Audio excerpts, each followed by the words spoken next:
अस्सलामुअलैकुम। 10th class federal board chapter number 3 जिसका नाम स्टोचियोमेट्री है, ये हम लोगों ने स्टार्ट किया हुआ था। इसका लेक्चर नंबर 8 है और आज हम पढ़ेंगे कंसंट्रेशन यूनिट। कंसंट्रेशन के डिफरेंट यूनिट्स हैं।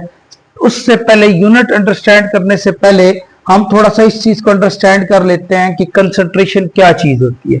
तो सिंपली कोई भी आपके पास सॉल्यूट है, उसकी कितनी अमाउंट सॉल्वेंट के अंदर या सॉल्यूशन के अंदर डिसॉल्व है, इसको आप क्या नाम देते हो?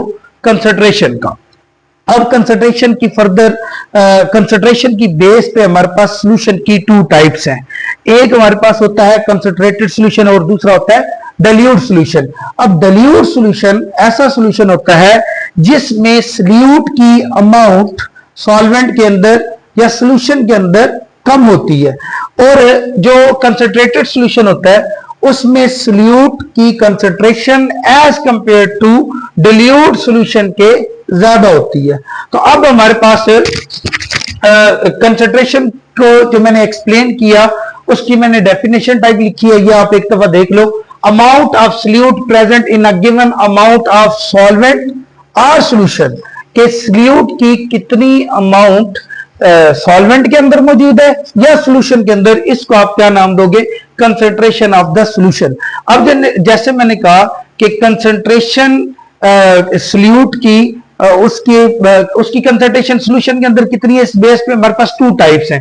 एक मैंने कहा डाइल्यूट। डाइल्यूट में क्या होता है कि कम कंसंट्रेशन सॉल्यूट की सॉल्वेंट के अंदर या सॉल्यूशन के अंदर मौजूद हो तो हमारे पास डाइल्यूट सॉल्यूशन होता है। अगर सॉल्यूट की कंसंट्रेशन सॉल्वेंट के अंदर या सॉल्यूशन के अंदर ज्यादा हो तो हमारे पास कंसंट्रेटेड सॉल्यूशन कहलाता है। जैसे मैंने लिखा, low concentration of the solute is present in solvent और सॉल्यूशन।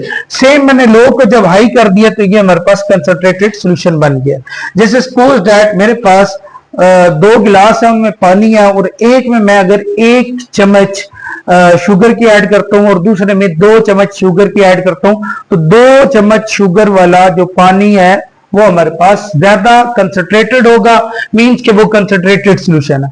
अब इसके ना सबसे पहला यूनिट कंसंट्रेशन का जो अभी यहां आज हम डिस्कस करेंगे वो है मोलैरिटी। अब पहले तो अंडरस्टैंड करते हैं मोलैरिटी क्या चीज है, और इसके साथ साथ मोलैरिटी से रेलेवेंट सम इंपॉर्टेंट न्यूमेरिकल्स हैं। बहुत सिंपल है। अब सबसे पहले तो इसको देखते हैं कि मोलैरिटी हमारे पास होता क्या है। तो basically molarity numbers of moles, किसके जो हमारे पास सॉल्यूट होता है उसके numbers of moles per decimetre cube of solution के अंदर कितने मौजूद है, इसको मैं नाम क्या दूंगा? मोलैरिटी का। देखिए यहां एक चीज आपने अंडरस्टैंड करनी है, मोलैरिटी के केस में मैंने सॉल्यूशन लिखा है, यहां मैंने सॉल्वेंट और सॉल्यूशन दोनों लिखा था, यहां आपने सॉल्यूशन ही लिखना है, क्योंकि पर डेसीमीटर क्यूब ऑफ सॉल्यूशन के अंदर हमारे पास सॉल्यूट के कितने मोल्स हैं, इस चीज को मोलैरिटी का नाम दिया जाता है। अब यही चीज मैंने इसको फार्मूला के अंदर कन्वर्ट किया है। फार्मूला कहता है कि molarity is equal to moles of solute per decimetre cube of the solution. अब सॉल्यूशन जो है वो डिनोमिनेटर है, इसलिए मैंने इसको क्या पढ़ा? पर decimetre cube of the solution. अब इसकी कुछ एक दो एग्जांपल आपकी बुक में मेंशन की हुई है कि जैसे हमारे पास 18 मोलर H2SO4 हमारे पास पड़ा होता है, लैब के अंदर भी बड़ा होता है और ये कमर्शियली सेल होता है। तो अब ये कितना होता है इसकी कंसंट्रेशन? 18 मोलर, जिसका मतलब ये है कि 1 डेसीमीटर क्यूब ऑफ H2SO4 का सॉल्यूशन है, उसके अंदर 18 मोल्स ऑफ H2SO4 प्रेजेंट है।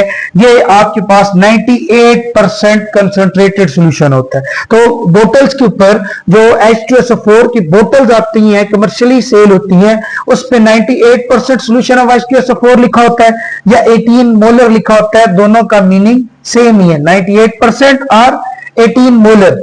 सेम एज इट आपके पास HCl का जो कमर्शियली सॉल्यूशन आता है वो 12.1 मोलर आता है, जिसका मतलब ये है कि there are 12.1 moles of HCl in 1 decimetre cube of the solution. Means के मेरे पास 1 लीटर या 1 decimetre cube of HCl solution है, जिसके अंदर हम कह सकते हैं कि 12.1 मोल्स प्रेजेंट है। फिर इसको आप कहोगे कि उसके ऊपर क्या लिखा होगा या उसको क्या कहोगे?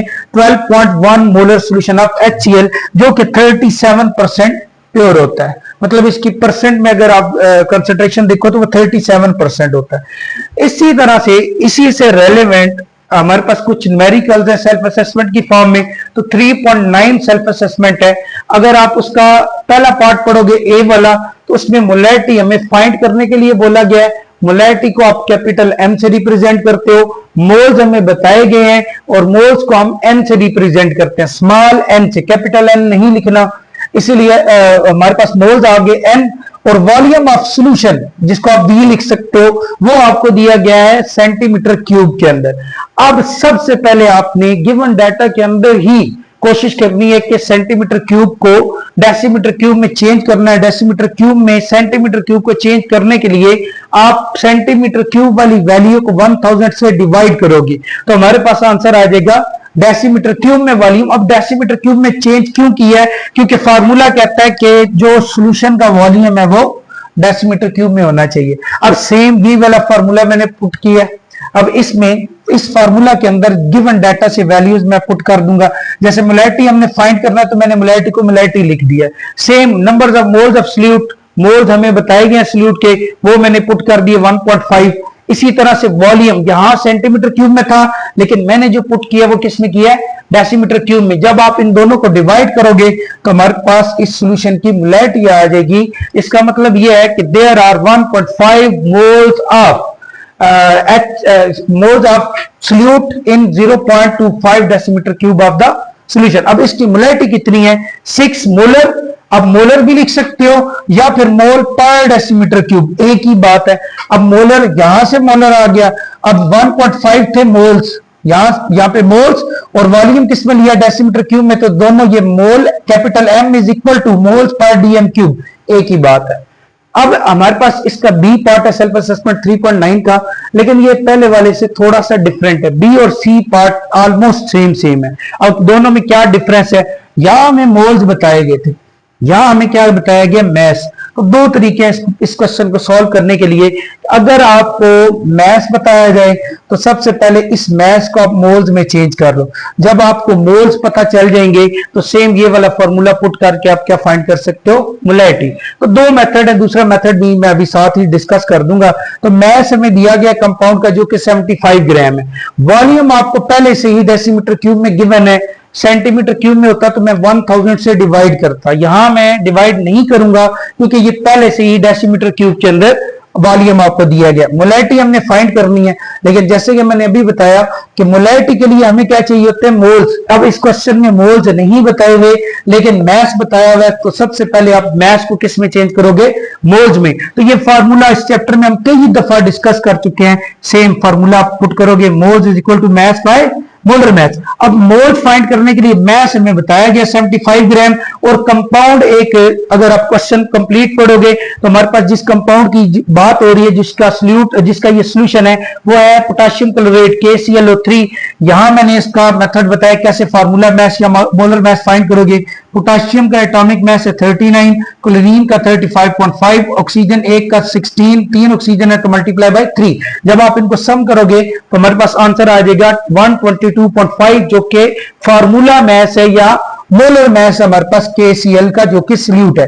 अब मेरे पास मैस है 75 ग्राम, मैंने वो पुट किया। मोलर मैस मेरे पास 122.5 वो मैंने पुट किया। दोनों को डिवाइड किया तो मेरे पास मोल्स आ गए KClO3 के, पोटेशियम क्लोराइड के मोल्स आ गए। जब हमारे पास मोल्स आ जाएंगे, अब उसी मोल्स को आप इसी फार्मूला में पुट करोगे। मोलैरिटी फाइंड करनी थी, मोल्स हमने यहां से फाइंड किए।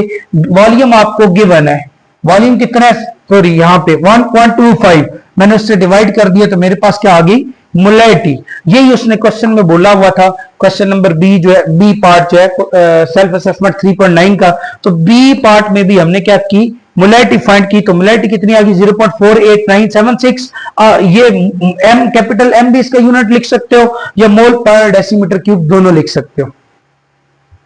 अच्छा, सेल्फ असेसमेंट 3.9 का सी पार्ट ये भी सेम एज इट जो बी पार्ट है उस जैसा ही है, लेकिन यहां मैं एक और मेथड भी आपको बताऊंगा कि डायरेक्ट भी आप इसको सॉल्व कर सकते हो। जैसे मैंने यहां दो फार्मूले पुट किया, आप डायरेक्ट एक फार्मूला पुट करके भी इस क्वेश्चन को सॉल्व कर सकते हो। जैसे कि मोलैरिटी में वो हमसे पूछ रहा है, वॉल्यूम उसने अब फिर किसमें दे दिया है? 50 सेंटीमीटर क्यूब। तो मैंने यहां पे 1000 से डिवाइड करके इसको डेसीमीटर क्यूब के अंदर चेंज कर लिया है। तो सबसे पहले आपने गिवन डाटा में वॉल्यूम को लाजमी चेंज कर लेना है। उसके बाद यील्ड हमें बताएगी। यील्ड बेसिकली मैस होता है, तो जो सल्यूट है उसका मैस हमें किस फॉर्म में बताया गया है, यील्ड की फॉर्म में। तो कंफ्यूज नहीं होना, क्योंकि वैसे भी इसके साथ ग्राम लिखा हुआ है तो ये अंडरस्टूड है, ये मैस है हमारे पास। तो 0.25 ग्राम हमें दिए गए हैं सल्यूट के।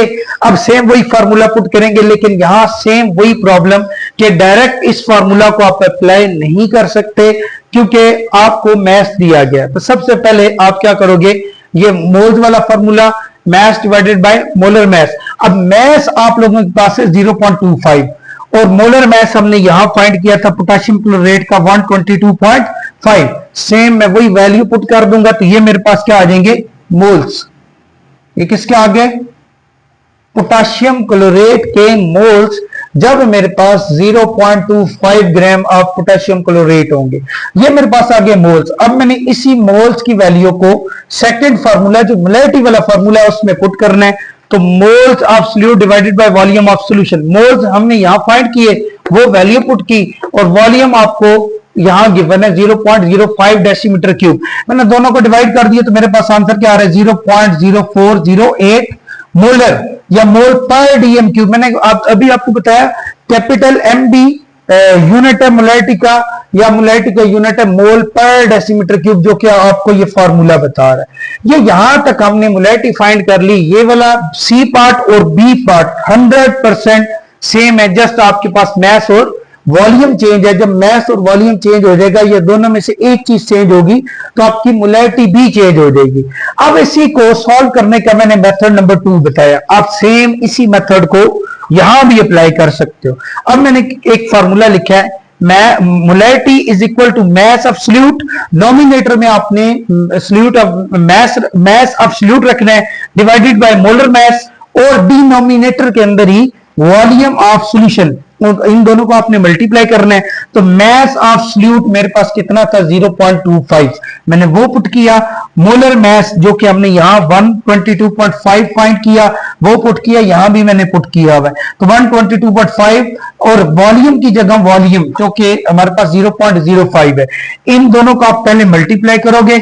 नॉमिनेटर में 0.25 लिखा हुआ है, डिनोमिनेटर वाली वैल्यूज को मल्टीप्लाई करेंगे और डिवाइड करेंगे तो आंसर हमारे पास ये आ गया। अगर आप कंपेयर करो इस आंसर को और इस आंसर को, ये 100% सेम है।